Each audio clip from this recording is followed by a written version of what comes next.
The Rosewood Bistro was Mom's favorite restaurant. Floor-to-ceiling windows, white tablecloths, fresh flowers on every table, and a brunch menu that cost more than most people's weekly groceries. She'd chosen it specifically for her 55th birthday celebration. Intimate, elegant, exclusive. I arrived 10 minutes early as always. The hostess greeted me warmly. "Good morning, Ms. Morrison. Your table is ready. Should I seat you now or would you prefer to wait for your family?" "I'll wait," I said, standing near the entrance. My brother Tyler arrived next with his wife Jennifer. He was wearing a suit that probably cost $3,000, custom-tailored with cufflinks that caught the morning light. Jennifer had a new designer bag. I recognized it from the fashion magazine I'd flipped through at the dentist's office. $6,000. "Sophia," Tyler said, barely glancing at me. "You're actually on time for once." "Happy birthday to Mom," I replied. "Yes, well, Jennifer and I have a surprise for her. We're taking her to Paris next month. First class, 5-star hotels, private tours. She's going to love it." He said it loud enough for the hostess to hear. Tyler always needed an audience. Mom and Dad arrived together, Mom wearing a cream-colored dress and pearls. She smiled when she saw us. "Hi, babies. All here for my special day." I hugged her. "Happy birthday, Mom." "Thank you, sweetheart." "Oh, Tyler, Jennifer. You look stunning as always." We were seated at a table by the window. The server, a young woman named Diane who I'd known for 6 months, brought menus and mimosas. "So, Sophia," Mom said once we'd ordered. "How's the apartment? Still in that little place downtown?" "It's fine," I said. "Comfortable." Tyler laughed. "Comfortable. That's one word for it. I drove past your building last month. It's practically falling apart." "It's an older building," I said quietly. "Older is generous. It's ancient." Tyler sipped his mimosa. "You know, Sophia, at some point you need to think about building equity. You're 28 and you've never owned anything. You're just throwing money away on rent." "Tyler," Mom said gently, "not everyone can afford." "I'm not judging," Tyler interrupted, though he clearly was. "I'm being realistic. Look at Jennifer and me. We bought our house when I was 26. Now it's worth 3 times what we paid. That's called financial planning." Jennifer nodded enthusiastically. "We're actually looking at investment properties now. Tyler thinks we should buy a rental building. Generate passive income." "That's wonderful," Mom said. Dad, who'd been quiet, finally spoke up. "Sophia, your brother has a point. You're not getting any younger. Have you thought about your future? About stability?" "I think about it every day," I said. "Well, thinking isn't enough," Dad replied. "You need action. Tyler's willing to help you, you know. He could talk to his financial advisor. Help you get on the right track." "I'm doing fine, Dad." Tyler laughed again, that condescending sound I'd heard my entire life. "Fine. That's Sophia's favorite word. Everything's always fine. Never great. Never excellent. Just fine." The appetizers arrived. Smoked salmon, avocado toast, fruit platters. Mom redirected the conversation to her upcoming trip to Paris, and I was grateful for the distraction. But Tyler wasn't done. Halfway through the main course, eggs Benedict and Belgian waffles, he turned to Mom. "You know what's sad? Sophia's going to be 30 soon and she'll still be renting. Still living paycheck to paycheck. Some people just don't have what it takes to build real wealth." "Tyler," Mom said, uncomfortable now. "It's my birthday. Let's not." "I'm not trying to be mean, Mom. I'm trying to help her understand reality." He looked at me directly. "Sophia, you need to hear this. You'll never own anything. You don't have the discipline, the vision, or frankly, the income. You work in, what is it again? Administrative support. Property management," I said. "Right. Property management. Which is basically a fancy way of saying you fix toilets and collect rent for someone else." He cut into his eggs. "That's not a career. That's a job. There's a difference." Jennifer chimed in. "Tyler's just worried about you, Sophia. We all are. You're still renting at 28. No house. No car worth mentioning. No investments. It's concerning." Dad nodded. "She's right. When I was your age, I already had my first house and a solid investment portfolio." "Times were different then," I said softly. "Times are always different," Tyler shot back. That's just an excuse. Successful people adapt. Unsuccessful people make excuses. Which one are you, Sophia? I set down my fork. Took a breath. Tyler, can I ask you something? Sure. How much do you think this building is worth? The Rosewood Bistro. He looked confused by the question. I don't know. It's prime real estate. Downtown location. Probably 3 million? Maybe 4. Try 6, I said. 6 million to be exact. Tyler shrugged. Hey. So. Just curious about your eye for property values, I said, picking up my water glass. He frowned but didn't respond. Mom smiled, trying to lighten the mood. Well, regardless of real estate prices, I'm just happy to have my family here. That's all that matters to me. Tyler, Jennifer, thank you again for the Paris trip. And Sophia, honey, just having you here is gift enough. The implication was clear. Tyler gave expensive presents. I gave my presents. One was valuable. The other was just something. We ordered dessert, chocolate mousse for Mom, creme brulee for Tyler and Jennifer. I ordered coffee black. That's when Tyler really got started. You know what the problem is, Sophia? You don't dream big enough. You settle. You've always settled. Remember when we were kids? I wanted to be a CEO. You wanted to be a teacher. I aimed high. You aimed comfortable. There's nothing wrong with being a teacher, Mom said. Of course not, Tyler agreed quickly. But Sophia didn't even do that. She ended up in property management. Managing other people's properties because she can't afford her own. Tyler, that's enough, Dad said, but there was no force behind it. I'm just being honest, Dad. Someone needs to tell her the truth. She's almost 30 with nothing to show for it. No assets. No equity. No future. She'll be renting forever, probably moving from one rundown apartment to another, never building anything real. Jennifer placed her hand on Tyler's arm. Honey, maybe. No, Jennifer. She needs to hear this. I've watched my sister waste her potential for years. It's frustrating. Mom and Dad raised us to be successful and I honored that. Sophia didn't. The table went silent. Other diners glanced our way.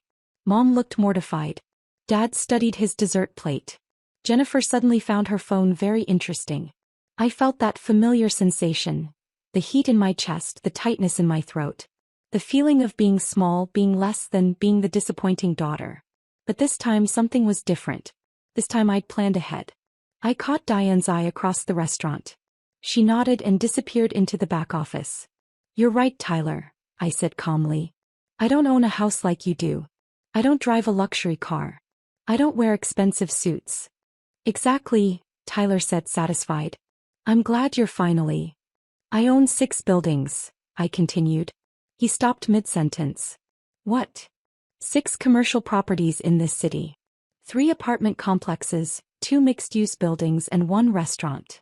I sipped my coffee. Total portfolio value, approximately $18.7 million. Tyler laughed, but it sounded uncertain. That's ridiculous. You're making that up. Am I? Diane returned, carrying a large manila envelope. She approached our table with professional grace. Ms. Morrison, I have the documents you requested. I took the envelope. Thank you, Diane. Mom looked confused. Sophia, what's this? I opened the envelope and pulled out the first document. A property deed. This is the deed to 447 Madison Street. The building I supposedly live in. The one that's practically falling apart, according to Tyler. I slid it across the table. Tyler picked it up, his face going pale as he read. Owner, Sophia Catherine Morrison. Purchase date, March 2021. Purchase price, $2.1 million. That's... Tyler's voice faltered. That's not possible. It's a 12-unit apartment building, I said. I bought it when I was 24. Renovated 6 units myself. The other 6 I contracted out. Current rental income, $22,000 per month. After expenses, that's about $156,000 annual profit. Jennifer grabbed the document from Tyler. Her mouth fell open. I pulled out the second deed. This is 892 Riverside Avenue. 8-unit complex. Purchased 2 years ago for $1.8 million. Fully renovated. Currently generates $18,000 monthly. Dad took this one, reading it carefully. His hands were shaking. This is 1205 Grant Street, I continued, pulling out the third document. Mixed-use building. Commercial space on the ground floor, apartments above. Purchased 18 months ago. The commercial tenant pays $8,000 monthly. The apartments generate another $15,000. Mom's eyes were filling with tears. Sophia. I don't understand. When did you? I started small, I said. Right after college. Everyone thought I was wasting my degree in business administration. But I was learning. I got my real estate license. Worked for a property management company for 2 years, learning everything I could. Then I saved every penny from my salary and bought a small duplex. One I could barely afford. I pulled out another document. That duplex is now worth 3 times what I paid. I used the equity to buy the next property. Then the next. Then the next. Tyler finally found his voice. This is insane. You're saying you own millions of dollars in real estate? You. Yes, me. The sister who settled. The one who doesn't dream big enough. I pulled out the fifth document. This is 332 Brookline Plaza. Mixed use. 4 commercial spaces, 12 residential units. Purchased last year for $3.2 million. Jennifer was crying now. Actual tears. But you dress like you drive that old. I drive a 2015 Honda because it's paid off and reliable. I dress simply because I spend my days managing properties, meeting with contractors and working on renovations. I don't need designer clothes to do my job. I pulled out the final document. The one I'd been saving. And this, I said slowly, is 1847 Westbrook Avenue. Mom gasped. That's this address. Yes. I placed the deed in the center of the table. I own the Rosewood Bistro. The building, the business, everything. I bought it 8 months ago for $6.2 million. The table erupted. Tyler, that's impossible. Jennifer, oh my God. Dad, Sophia, how? Mom just stared at me, tears streaming down her face. The previous owner wanted to retire, I explained. I made him an offer. All cash. He accepted. I've been working with the management team to renovate and expand. That's why I knew Diane. That's why the hostess greeted me by name. That's why I could request these documents be ready for today. I looked at Tyler directly. You're eating your birthday brunch in my restaurant. At my table. Drinking my wine.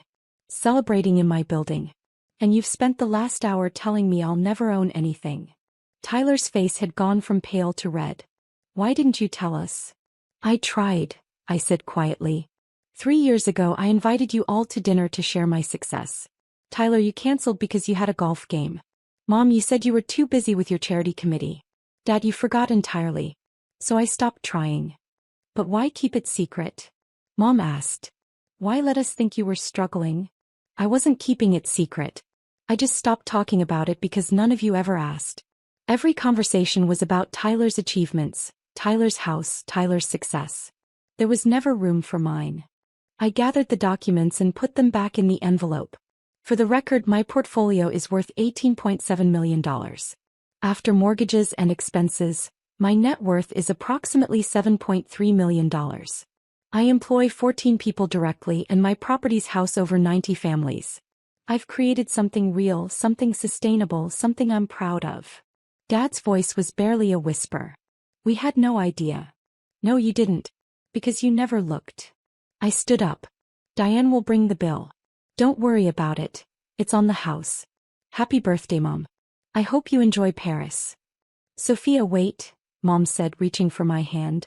Please don't leave like this. I'm not leaving angry, Mom. I'm just done being invisible.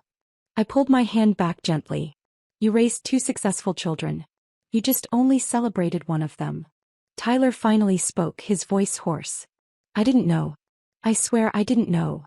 That's the problem, Tyler. You didn't know because you didn't care to know. You were so busy announcing your success that you never noticed mine. I picked up my bag. For the record, your house? The one worth 3 times what you paid? I looked it up. You bought it for $480,000. It's now worth about $620,000. That's a $140,000 gain over 4 years. My first duplex? Bought for $340,000, now worth $1.1 million. That's a $760,000 gain in the same time frame. Jennifer was openly sobbing now. I'm not telling you this to hurt you, I said. I'm telling you this because you need to understand that success doesn't always look like what you expect. Sometimes it's quiet. Sometimes it's humble. Sometimes it wears old jeans and drives a Honda. I looked at each of them. I love you, all of you, but I don't need your validation anymore. I stopped needing it the day I bought my first property and realized I was building something you'd never see because you'd already decided I wasn't worth looking at. I walked toward the exit. The entire restaurant was quiet, everyone having witnessed the conversation. As I reached the door, I heard Mom call out, "Sophia." I turned. She was standing at the table, mascara streaked, hands shaking. "I'm sorry. I'm so sorry." I nodded. "I know, Mom. Happy birthday." I walked out of the Rosewood Bistro, my bistro, and got into my paid-off Honda. My phone was already buzzing with texts. "Tyler, we need to talk. Please." "Jennifer, I feel sick. I'm so sorry for what I said." "Dad, I'm proud of you, Sophia. I should have said that years ago." And one from Mom, "Can we start over? Really start over? I want to know my daughter. The real one. Not the one I invented in my head." I sat in my car for a long moment looking at that last message. 3 years ago that text would have meant everything to me. Today it just meant they finally saw what had been there all along. I replied, "I'm having lunch at my Riverside property tomorrow. Noon. If you want to see what I've built, you're welcome to come. Just you, Mom. No Tyler. No Dad. Just us." She responded immediately, "I'll be there. Thank you." I drove home, to my 12-unit building that was supposedly falling apart, and walked through the lobby I'd personally renovated. Hardwood floors I'd refinished. Light fixtures I'd installed. Crown molding I'd learned to cut and hang from YouTube videos. My apartment was on the top floor. 3 bedrooms, 2 bathrooms, a kitchen with marble countertops and a view of the city skyline. I designed every inch of it myself. I poured a glass of wine and stood on my balcony, looking out at the city I'd invested in. Somewhere out there, Tyler was probably still at the Rosewood trying to process what had just happened. Jennifer was probably researching my properties online, confirming what I'd said. Dad was probably feeling guilty. Mom was probably crying. But I wasn't angry anymore. I'd stopped being angry the day I realized that their inability to see me wasn't my failure. It was theirs. And I didn't need them to acknowledge my success for it to be real. The buildings were real. The tenants were real. The $7.3 million was real. Their opinion of me had never been part of the equation. It just took them 28 years to figure that out. And a birthday brunch in a restaurant they didn't know their daughter owned. Sometimes the best revenge isn't proving people wrong. It's building something so undeniable that their denial becomes irrelevant. I own that. And 6 buildings. And one very satisfied life.